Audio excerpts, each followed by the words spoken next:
first started by going to just an information evening, just to inquire about, what was it all about, would I be eligible, and I actually met my social worker there, and she kind of picked me later because she wanted to support me in my journey, and we went through the preliminary stages, stage 1, stage 2. There are several stages that you have to go through.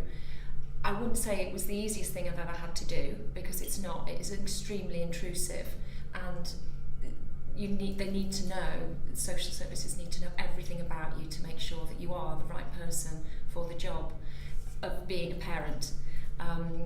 But if that's what you want, and this is what I had in my mind all along, I want to have these children, I want to give them a home. So actually, any questions about me, it's irrelevant. I'm going to tell them everything, because my goal in the end is to have these children, and if I'm suitable, then the journey ends and I get my children.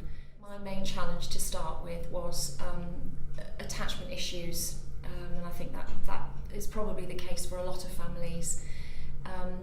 I did need some help with my son. I've adopted 2 children, a half brother and sister. Wanted to keep them together, was very desperate to do that in the first place. But my son was, his background was such that he had had a lot of mothers before me, and that was very difficult for him to attach to me. So we did have some very, very tough times to start with, and I wouldn't want people to think that it wasn't going to be tough, because it was. I sought help every time something happened between me and him, where he was not happy, he was very angry. I sought help. I could pick up that phone and I could say, this is happening, can you help me? And they would point me in the right direction. We did some of the training courses I was then put on to help me with him. Some things we did together. We did TheraPlay together, and that helped us to bond as mother and son.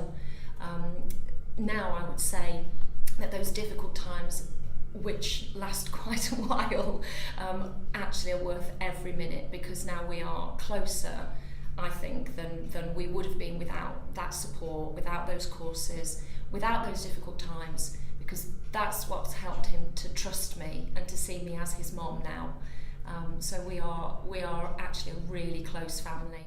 I've seen their profiles, but I arranged with their foster carers to actually meet them in a very relaxed environment. They were at the park, and I just happened to be walking through the park, and I met their foster carers, and we sort of pretended we were friends, and the children were just playing, and the first time I saw them it was just instant.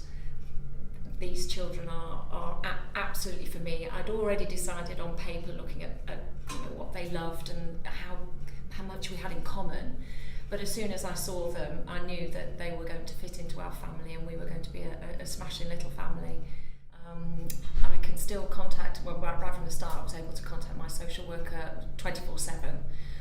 So if there was ever any issues that I needed help with, which at the start of the adoption I did need some help, then I could call her anytime, email. If she wasn't available at the time, then someone would pass that message on, and my social worker got back to me straight away. The support's been great. I can't fault it at all. Please don't overlook the older child. They have so much to offer. They've had potentially traumatic, neglected backgrounds before they are in the system to be adopted. But they do have absolutely tons to offer you as little people. They have personalities. They have a voice. That you can have conversations. You can talk to them.